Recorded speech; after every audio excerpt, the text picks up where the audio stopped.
ultimatum harus berhenti membahas para habaib Alwi. Bagaimana menurut Anda? Kami Al-Fakir Taum Alim sudah berkali-kali diultimatum oleh banyak pihak agar kami berhenti membahas masalah habaib Alwi. Pertama, sebelum debat di Banten, kami sendiri Al-Fakir Taum Alim saat itu sudah ada rencana untuk menjadi salah satu temannya Kiai Haji Imaduddin Utsman Al-Bantani untuk berdebat di Banten. Tetapi ternyata seminggu sebelumnya ada surat ultimatum resmi yang disebarkan kemana-mana agar kami berhenti, tidak boleh ikut-ikutan membahas masalah habaib Alwi. Nah, ketika itu kami ikut berhenti, tidak ikut membahas. Namun kami setelah melihat semakin banyak nih oknum-oknum habaib Alwi yang arogansi, yang selalu provokasi setiap ceramah di mana-mana, potensi memecah belah antar kaum muslimin di Indonesia, maka mohon maaf, kami saat ini tidak akan berhenti membahas masalah habaib Alwi. Sampai kapan? Sampai mereka para habaib Alwi berhenti mengaku sebagai dzurriyyah Nabi Muhammad SAW. Ini sebagai suatu resiko bagi setiap pejuang. Jadi hal yang biasa bagi kami. Memang awal-awal kami tatkala ada pengumuman bahwa nama kami diumumkan bahwa kami bukan salah satu santri si fulan, maka ketika itu kami mohon maaf berhenti, tidak ikut-ikutan membahas masalah habaib Alwi, karena kami sangat menghormati putra-putra guru kami. Tetapi saat ini mohon maaf, kami tidak akan berhenti. Mengapa tidak berhenti? Nah, sampai para habaib Alwi ini benar-benar berhenti mengaku sebagai dzurriyyah Nabi Muhammad SAW. Dengan cara apa? Ya dengan cara Rabithah Alawiyah memberikan pengumuman resmi live streaming atau membuat video yang disebar-sebar di mana-mana. Atau langkah yang kedua yaitu pemerintah yang melarang Rabithah Alawiyah untuk mengaku sebagai dzurriyyah Nabi Muhammad SAW. Atau opsi yang ketiga nih, kami tetap akan menyuarakan kebenaran dan keadilan, karena para habaib Alwi ini kan pendatang dari Yaman, mereka datang di Nusantara dan mereka arogansi semena-mena seenaknya. Mereka hidup enak kepenak, nyaman, aman, ongkang-ongkang, ingin diciumin tangannya, bahkan diciumin kakinya. Mereka gedabus, melepuk, ngomong di mana-mana, menyebarkan cerita-cerita khurafat yang seenaknya. Bahkan kuburan-kuburan banyak yang dipalsukan hanya demi motif ekonomi. Nah, kalau saya berhenti, ya sudah, berarti kami ini termasuk orang yang takut untuk menyuarakan kebenaran. Oleh sebab itulah sekali lagi mohon maaf kepada siapapun yang sudah mengultimatum kepada kami agar kami berhenti. Jangan ikut-ikutan membahas masalah habaib Alwi. Sekali lagi saya mohon maaf sampai para habaib Alwi berhenti mengaku sebagai dzurriyyah Nabi Muhammad SAW. Ini masalah bukan hanya soal nasab belaka, bukan. Jadi saat ini masalahnya bukan hanya sekedar masalah nasab sambung atau tidak sambung, tetapi ini masalah bangsa dan negara. Ini saat ini sudah masalah kehormatan bangsa dan negara, masalah martabat, masalah kedaulatan bangsa dan negara kita.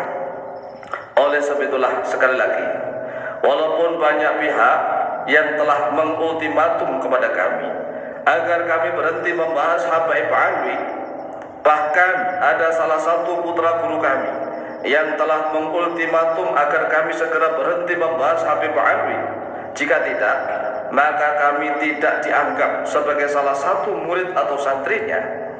Namun setelah kami melihat semakin banyak oknum habaib Alwi yang melakukan tindakan arogansi, selalu provokasi setiap ceramah di mana-mana, adu domba, ceramahnya tidak menyebarkan ilmu dan hikmah, tidak mengajarkan Al-Quran dan hadis dengan benar, tetapi ceramahnya hanya ngolok-ngolok para penguasa, ngolok-ngolok menjelekkan pemerintah, menjelekkan presiden, siapapun presidennya selalu diolok-olok, dicaci maki.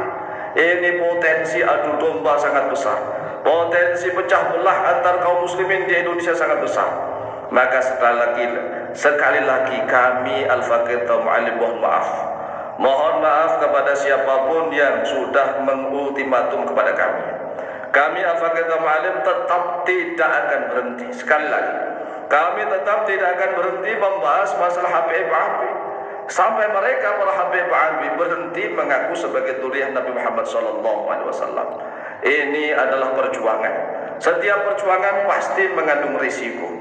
Oleh sebab itulah sekali lagi mohon maaf juga kepada keluarga kami. Kalau seandainya misalnya keluarga kami juga ada yang meminta kepada kami agar berhenti, jangan ikut-ikutan membahas masalah Habib Alwi. Sekali lagi, melalui video ini kami mohon maaf kepada semua pihak. Karena ini masalah bangsa dan negara. Sekali lagi, ini masalah bangsa dan negara, kedaulatan bangsa dan negara kita Indonesia. Mengapa bisa begitu? Coba kita renungkan. Tatkala tahun 1700, tahun 1800 sampai tahun 1900, banyak sekali ulama-ulama asli pribumi yang berdakwah di Nusantara. Mereka mengkritik Belanda, kemudian mereka mengadakan perjuangan melawan Belanda, tetapi mereka harus diusir dari Nusantara, harus pindah ke luar negeri. Ada yang dibuang di Afrika Selatan, ada yang kembali ke Makkah Al-Mukarramah. Kemana-mana mereka hidup sengsara, menderita dan terlunta-lunta. Asli Nusantara, ulama-ulama Nusantara. Tetapi di sisi lain, justru banyak sekali ustadz-ustadz yang didatangkan dari Yaman. Sedangkan ulama kita diusir dari Nusantara. Tetapi waktu yang sama pula ada ustadz-ustadz yang didatangkan dari Yaman dengan jumlah yang banyak. Orang-orang Yaman didatangkan ke Indonesia, mereka diurus oleh Belanda. Coba kita renungkan. Ulama-ulama kita diusir dari Nusantara karena dianggap mengganggu kestabilan pemerintahan Hindia Belanda.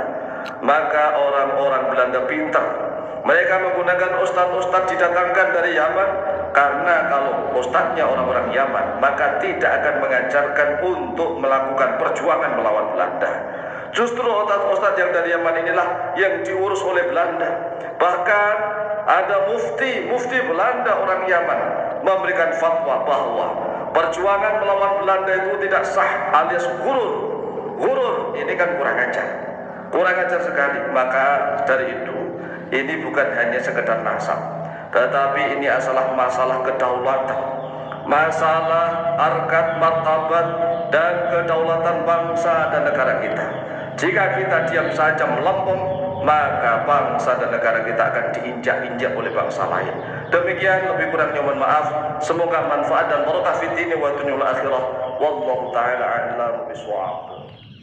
Demikianlah telah kita ikuti bersama, sama persis ya, dengan banyak orang yang mendukung ke Imaduddin, karena ini merupakan harga atau kesucian Kanjeng Nabi Muhammad wajib dibela. Kemudian harga para penyebar Islam yang pertama kali di Indonesia sejak abad ke-15 ya. Bahkan abad pertama Hijriah itu sudah nyampe di Aceh. Jadi itulah sesungguhnya yang dibela, karena Mbak Alawi mau membelokkan sejarah sejauh-jauhnya, seakan-akan Mbak Alawi lah penyebar Islam di Indonesia, padahal dia sebagai imigran dan yang didatangkan oleh Belanda. Ya, intinya adalah membela nasab atau kesucian nasab Rasulullah adalah wajib hukumnya bagi orang yang mencintai Kanjeng Nabi. Jadi membela nasab ini merupakan ciri kecintaan kita kepada Kanjeng Nabi Muhammad SAW. Sekian, semoga kita mendapat syafaat dari Rasulullah SAW berkat mencintai kesuciannya, berkat membela kesucian nasabnya. Ya, sekian. Wassalamualaikum warahmatullahi wabarakatuh.